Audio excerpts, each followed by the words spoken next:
জুলাই সনদ ও নির্বাচন কমিশন পুনর্গঠন ছাড়া ফেব্রুয়ারিতে নির্বাচন করা মানে বিএনপির কাছে আত্মসমর্পণ বলে মন্তব্য করেছেন জাতীয় নাগরিক পার্টির যুগ্ম আহ্বায়ক সারোয়ার তুষার। লন্ডনে প্রধান উপদেষ্টার সাথে তারেক রহমানের বৈঠকের প্রতিক্রিয়ায় তিনি বলেন, বিএনপির মতো করেই দেশ পরিচালনা করছে সরকার। এ সময় জাতীয় ঐক্যমত্য কমিশনের ভবিষ্যৎ নিয়ে হতাশা প্রকাশ করেন তিনি। বলেন, বিচার ও সংস্কারের আগে নির্বাচন হলে তা আগামীর জন্য ভালো কিছু হবে না।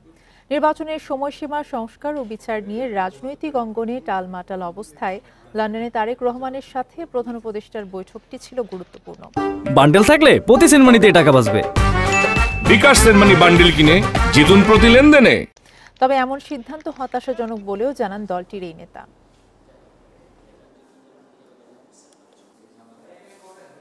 আমাদের অবস্থান হচ্ছে যে আমরা দেখতে চাইবো যে জুলাই ঘোষণাপত্রের ব্যাপারে সরকার কি করে, সনদের ব্যাপারে সরকার কি করে, ইসি পুনর্গঠনের ব্যাপারে সরকার কি পদক্ষেপ নেয়। কারণ এই ইসির অধীনে কোনো সুষ্ঠু নিরপেক্ষ নির্বাচন হবে এরকম আমরা মনে করছি না। এই জিনিসগুলো না করে যদি ফেব্রুয়ারিতে ইলেকশনে চলে যাওয়া হয় তাহলে ধরে নিতে হবে যে সরকার আনুষ্ঠানিকভাবে বিএনপির কাছে আত্মসমর্পণ করেছে। জাতীয় ঐক্যমত্য কমিশনের পুরো আলোচনার প্রক্রিয়াটা, সংলাপ প্রক্রিয়াটাকে প্রশ্নবিদ্ধ করা হচ্ছে কিনা, অর্থহীন জিনিসে পরিণত করে ফেলা হচ্ছে কিনা, সেই উদ্বেগও তৈরি হয়েছে। এই বিষয়ে আরো আলোচনা করতে ধানমন্ডি থেকে এই মুহূর্তে আমাদের সাথে যুক্ত আছেন জাতীয় নাগরিক পার্টির যুগ্ম আহ্বায়ক তাসনুভা জাবিন। আপনাকে স্বাগত জানাচ্ছি ইন্ডিপেন্ডেন্ট সংবাদে। আপনার কাছে শুরুতে জানতে চাইব যে ফেব্রুয়ারিতে নির্বাচনের যৌথ ঘোষণা এসেছে অধ্যাপক মোহাম্মদ ইউনূস এবং তারেক রহমানের বৈঠকের পরে। এই বিষয়ে আসলে এনসিপির অবস্থান কি? ধন্যবাদ আপনাকে। ফেব্রুয়ারি এপ্রিল এইটা কিন্তু এর আগে যখন অন্তর্বর্তী সরকার শুরুতে যে সময়সীমাটা নির্বাচনের জন্য বলেছিল যে ডিসেম্বর থেকে জুনের মধ্যে, এই সময়ের মধ্যেই পড়ে। তো এই ফেব্রুয়ারিটা হচ্ছে একটা দলের প্রস্তাবিত একটা সময়। এবং যতদূর আমি যৌথ বিবৃতিটা পড়েছি, এখানে কিন্তু সংস্কার এবং বিচারের দৃশ্যমান অগ্রগতির একটা শর্ত কিন্তু জুড়ে দেওয়া আছে। তো নির্বাচনটা আসলে যে সময়ই হোক, ফেব্রুয়ারি, ডিসেম্বর, এপ্রিল, যখনই হোক, আমাদের মূল চাওয়া হচ্ছে একটা গণতান্ত্রিক পদ্ধতির আন্ডারে নির্বাচনটা হবে। শুধুমাত্র পুরনো যে ব্যবস্থা ছিল, ফ্যাসিবাদী যে ব্যবস্থাগুলো ছিল, সেগুলোর অধীনে যাতে নির্বাচন না হয়। আমরা জুলাই ঘোষণাপত্রের কথা বলেছি এবং সংস্কারের জন্য জাতীয় ঐক্যমত্য কমিশনের সাথে সব রাজনৈতিক দলের দ্বিতীয় দফায় বৈঠক চলছে। তো আমরা কিন্তু এখন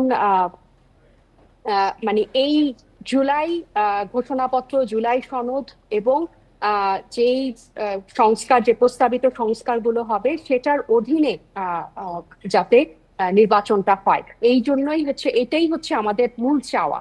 নির্বাচনের তারিখ সেটা কিন্তু যখনই হোক, কিন্তু তার আগে কিন্তু এই জিনিসগুলো সম্পূর্ণ হতে হবে। কারণ গণ অভ্যুত্থানের পরে গণ অভ্যুত্থানের যে আকাঙ্ক্ষা, সেটা শুধুমাত্র নির্বাচনের জন্য না, কি যে পুরনো ব্যবস্থার মধ্যেই একটা নির্বাচন হবে, এটার জন্য কিন্তু এত বড় একটা গণ অভ্যুত্থান হয়নি। সেক্ষেত্রে জানতে চাইবো যে আজকের বৈঠকের পরে জুলাই সনদ এবং নির্বাচন কমিশন পুনর্গঠন নিয়ে আসলে আপনাদের অবস্থানটা জানতে চাইবো। না, জুলাই সনদটা তো হবে সংস্কারের ভিত্তিতে, মানে যেসব বিষয়ে যেসব সংস্কারের যেসব বিষয়গুলোতে ঐক্যমত আসবে, সেটার ভিত্তিতে জুলাই সনদটা হবে।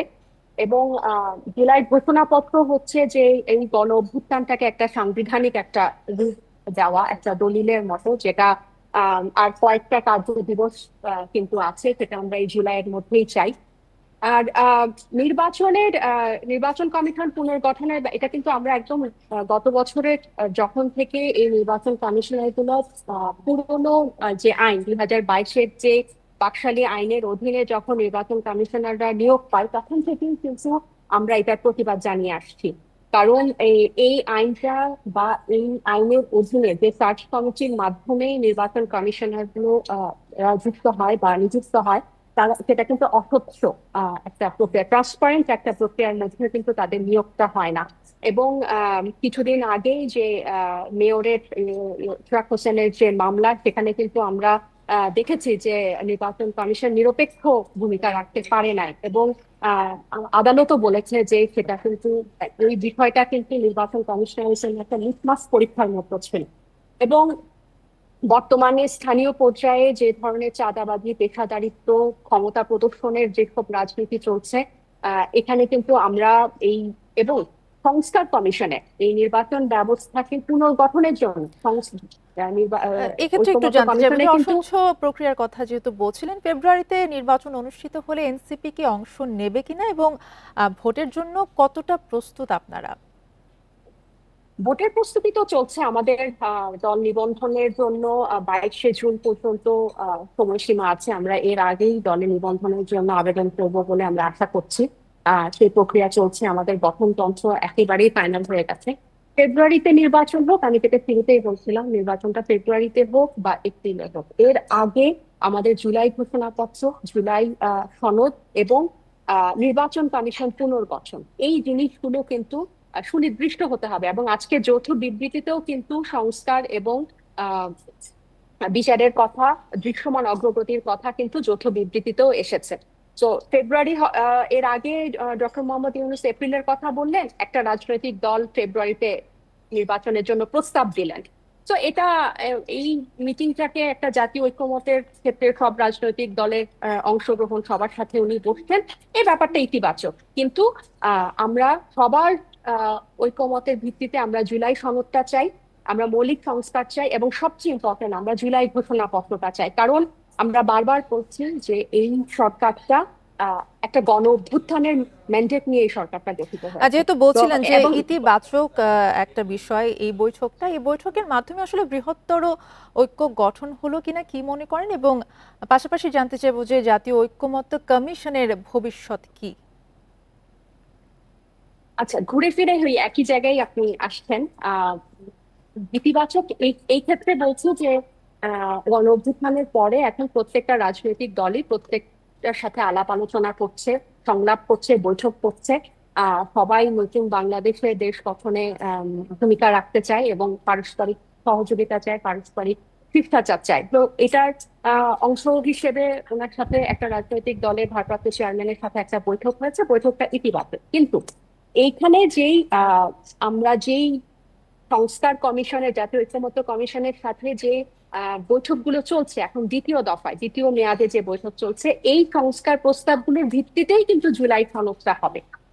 তো এটার কথাও কিন্তু আজকে যৌথ বিবৃতিতে ছিল। যদিও দুঃখজনকভাবে নির্বাচনের তারিখটাই আপনারা বারবার বলছেন, বা বিভিন্ন মিডিয়াতে ফেব্রুয়ারিতে নির্বাচন এই বিষয়টাকেই বেশি হাইলাইট করা হচ্ছে, কিন্তু এটাও সত্য যে এই গণ অভ্যুত্থানের পরে শুধুমাত্র নির্বাচনের তারিখ মুখ্য আলোচনা হবে না, সংস্কার এবং জুলাই ঘোষণাপত্রের আগে এই বিষয়গুলো তে এনসিপি একেবারেই অনড় যে আগে জুলাইয়ের মধ্যে জুলাই ঘোষণাপত্র আসতে হবে, এবং সংস্কারগুলো শুধু ঐক্যমতে পৌঁছালে হবে না, সংস্কার প্রস্তাবগুলো কোন পদ্ধতিতে বাস্তবায়ন হবে সেটাও কিন্তু ঠিক করতে হবে। কারণ নির্বাচনের পরে সংসদে গিয়ে সংস্কার হবে না, বরং সংস্কার মেনে গিয়েই সংসদে যেতে হবে। তো সেক্ষেত্রে এই নির্দিষ্ট ফেব্রুয়ারি, এপ্রিল, ডিসেম্বর এর আগে যদি এই তিনটা বিষয়ে আমরা এক পেজে আসতে পারি, পুরো বাংলাদেশ এক পেজে আসতে পারে, এবং সেটা আসার জন্য সরকারকে যথেষ্ট এটার জন্য উদ্যোগ নিতে হবে। এবং আমরা আশা করি যে এটা সরকার যেই লক্ষ্যে আমরা এই সরকার গঠিত হয়েছে সেই লক্ষ্য বাস্তবায়নে সরকার সফল হবেন, এবং সেটার ভিত্তিতে নির্বাচনটা যে তারিখেই হোক, যখনই হোক, সেটাতে আপনাকে অসংখ্য ধন্যবাদ আমাদের সাথে যুক্ত হবার জন্য।